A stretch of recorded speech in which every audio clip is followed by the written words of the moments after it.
ভাৰতৰ এই স্থানটি মোগল বা ইংৰাজীও দখল কৰিব নোৱাৰিলে। পৰাক্ৰমী শিৱাজী মহাৰাজেও জয় কৰিব নোৱাৰিলে এই স্থান। এই স্থানৰ শক্তি আৰু ইয়াৰ আঁৰৰ ৰহস্য কি আছিল? ভাৰতবৰ্ষত এনে বহু দুৰ্গ আছে যিয়ে এই দেশৰ সৌন্দৰ্য বৃদ্ধি কৰিছে, কিন্তু আপুনি জানেনে যে এটা দুৰ্গ আছে য'ত ভাৰতৰ বীৰত্বৰ চিত্ৰিত কৰা হৈছে? যিয়ে নহওক কিয় ইয়াক দখল কৰাটো ভাৰত দখলৰ সমতুল্য বুলি প্ৰমাণ কৰা এটা গড়, এটা অভেদ্য দুৰ্গ যিটো মোগল বা ইংৰাজীও দখল কৰিব নোৱাৰিলে, সাহসী শিৱাজী মহাৰাজেও জয় কৰিব নোৱাৰিলে। এই দুৰ্গটোৱে কেতিয়াও শিৱাজীৰ দৰে মহাযোদ্ধাৰ সন্মুখত প্ৰণাম কৰা নাছিল। এই দুৰ্গৰ শক্তি আৰু ইয়াৰ আঁৰৰ ৰহস্য কি আছিল জানো আহক। আপোনালোকে দেখা এই দুৰ্গটোৰ নাম মুৰুড জাঞ্জিৰা দুৰ্গ। মহাৰাষ্ট্ৰৰ ৰায়গড় জিলাৰ মুৰুডৰ পৰা অলপ দূৰৈত ৰাজপুৰী নামৰ উপকূলীয় গাঁৱত অৱস্থিত। আপোনালোকক আমি জনাওঁ যে মাৰাঠী শব্দ জাঞ্জিৰাৰ অৰ্থ হৈছে সাগৰীয় দুৰ্গ। এই শব্দটো মাৰাঠীলৈ আহিছে পাৰ্চী শব্দ জাজিৰাৰ পৰা। পাৰ্চী ভাষাত জাজিৰা মানে সাগৰত অৱস্থিত দ্বীপ। মুৰুড জাঞ্জিৰা সমুদ্ৰপৃষ্ঠৰ পৰা প্ৰায় 90 ফুট উচ্চতাত অৱস্থিত। এই দুৰ্গৰ ভেটি 20 ফুট দ আৰু ই 22 একৰ এলেকাত বিস্তৃত।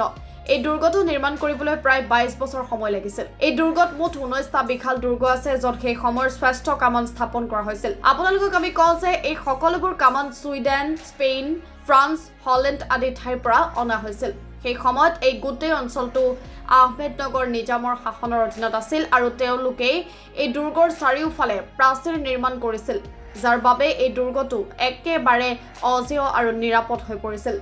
আপোনালোকক আমি কওঁ যে নিজামে এই দুৰ্গৰ দায়িত্ব ৰামৰাও পেটেল নামৰ এজন মালিকৰ হাতত অৰ্পণ কৰিছিল।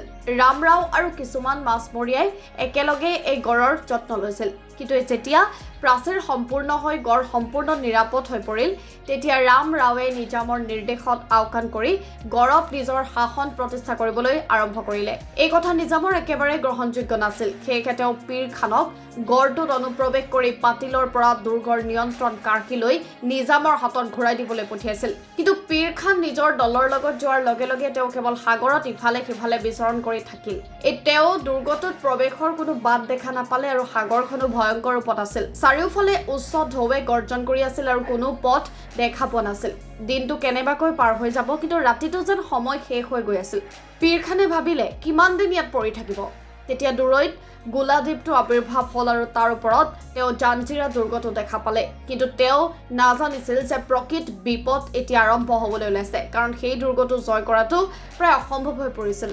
বহুবাৰ চেষ্টা কৰিছিল যদিও প্ৰতিবাৰে বিফল হৈছিল। তেতিয়া পীৰ খানে ভাবিলে যে এতিয়া প্ৰতাৰণাহে একমাত্ৰ সমাধান হ'ব।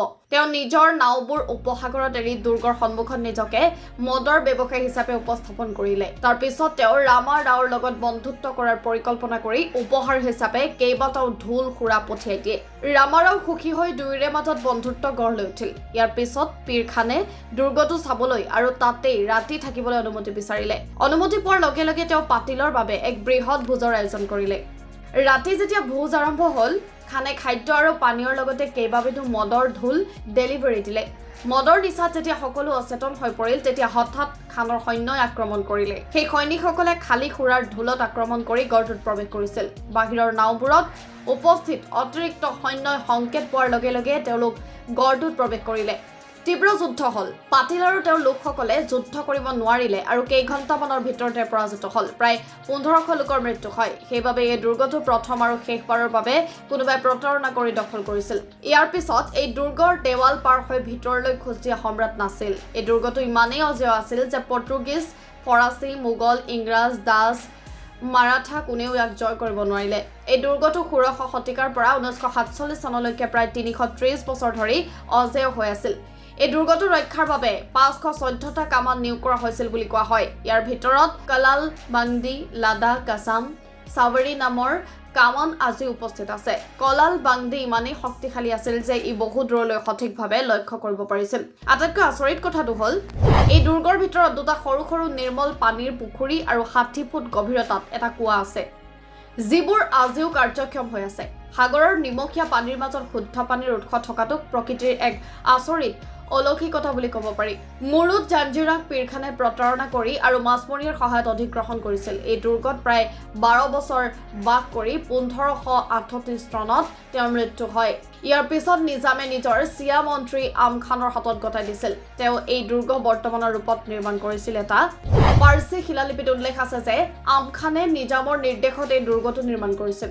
পাছলৈ আকবৰে 1600 চনত আহমেদনগৰ দখল কৰে যদিও মালিক আম্বৰে নিজাম চাহিৰ বহু অংশ পুনৰ দখল কৰে। মালিক আম্বৰৰ ৰাজত্বকাল 1544 চনৰ পৰা 1626 চনলৈ চলিছিল। 1618 চনত সিদ্দিসকলে জাঞ্জিৰাৰ বাগিচা লাভ কৰিবলৈ আবেদন কৰিছিল আৰু নিজকে জাঞ্জিৰাৰ ৰাজ্যৰ প্ৰথম নবাব বুলি ঘোষণা কৰিছিল। মোগলসকলৰো চকু এই দুৰ্গৰ ওপৰত আছিল। 1636 চনত নিজামক পৰাস্ত কৰি তেওঁ নিজৰ ভূখণ্ড বিজাপুৰক অৰ্পণ কৰে। 1646 চনত ৱাজিৰ খিদ্দিয়ে এই দুৰ্গৰ দায়িত্ব লাভ কৰে। তাৰ পিছতে 1655 চনত ফতেহ খান ৱাজিৰ হয়। এই সময়ছোৱাত ছাত্ৰপতি শিৱাজী মহাৰাজে জাঞ্জিৰা দখল কৰিবলৈ বহু চেষ্টা কৰে, কিন্তু তেওঁ সফল নহল। 1670 চনত তেওঁ পুনৰ চেষ্টা কৰি স্থল আৰু সাগৰীয় পথৰ পৰা জাঞ্জিৰাক ঘেৰা কৰিলে। দুৰ্গটো প্ৰায় জয় কৰিলে, কিন্তু পৰ্তুগীজসকলে মনে মনে ফাতেহ খানক গোলা বাৰুদ আৰু অস্ত্ৰ শস্ত্ৰৰ ৰূপত সহায় আগবঢ়াইছিল। তথাপিও যেতিয়া ফতেহ খানে পৰাজয় স্বীকাৰ কৰিবলৈ সাজু হৈছিল, তেতিয়া তেওঁ মুখিয়াল, সম্বল, কাছিম আৰু খাইৰিয়াতে বিদ্ৰোহ কৰি তেওঁক কাৰাগাৰত ভৰাই থৈছিল।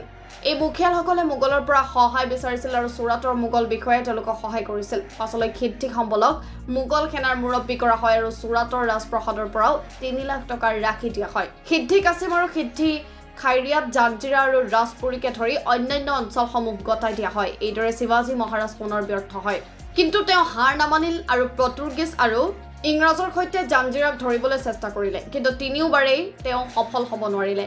1677 চনত সম্বল আৰু কাছিমৰ মাজত কাজিয়া আৰম্ভ হয় আৰু কাছিমক প্ৰধান হিচাপে নিযুক্তি দিয়া হয়। 1680 চনত শিৱাজী মহাৰাজৰ মৃত্যুৰ পিছত তেওঁৰ পুত্ৰ ছাত্ৰপতি সম্ভাজী মহাৰাজেও 1682 চনত জাঞ্জিৰা দখল কৰাৰ চেষ্টা কৰিছিল যদিও তেওঁ ব্যৰ্থ হয়। ইয়াৰ পিছত তেওঁ তাৰ পৰা 8 মাইল দূৰত পদ্মা দুৰ্গ নামেৰে এটা নতুন জলগড় নিৰ্মাণ কৰিছিল, যিটো 22 একৰ মাটিত বিস্তৃত আছিল। এতিয়া এই দুৰ্গ ভাৰতীয় নৌসেনাৰ নিয়ন্ত্ৰণত। মাৰাঠাসকলৰ চকু জাঞ্জিৰা আৰু অন্যান্য দুৰ্গবোৰৰ ওপৰত আছিল। সম্ভাজী মহাৰাজৰ মৃত্যুৰ পিছত বহু মাৰাঠা দুৰ্গ মোগলৰ হাতত পৰিল যদিও মাৰাঠা নৌসেনাৰ প্ৰধান কানহুজী জাংগ্ৰে কংকণৰ সকলো দুৰ্গ পুনৰ দখল কৰে। পিছলৈ পৰ্তুগীজ আৰু মোগল একত্ৰিত হয় যদিও কানহুজী আংৰে তিনিওকে পৰাস্ত কৰে। তথাপিও ইংৰাজে জাঞ্জিৰা দুৰ্গ জয় কৰিব নোৱাৰিলে। ইয়াৰ পিছত বহু সিদ্ধি নবাব হ'ল, কিন্তু তেওঁলোকৰ পৰা কোনেও জাঞ্জিৰা কাঢ়ি নিব নোৱাৰিলে। ইংৰাজে মাৰাঠাসকলৰ বিৰুদ্ধে প্ৰায় সিদ্ধিসকলক সহায় কৰিছিল আৰু পৰ্তুগীজসকলে তেওঁলোকক অস্ত্ৰ শস্ত্ৰ আৰু গোলা বাৰুদ যোগান ধৰিছিল। তথাপিও কোনেও জাঞ্জিৰাক ধৰিব পৰা নাছিল। সেই সময়ত জাঞ্জিৰাৰ নবাব আছিল সিদ্ধি চৌহান, যি পিছলৈ ইংৰাজৰ ওচৰত আশ্ৰয় লৈছিল।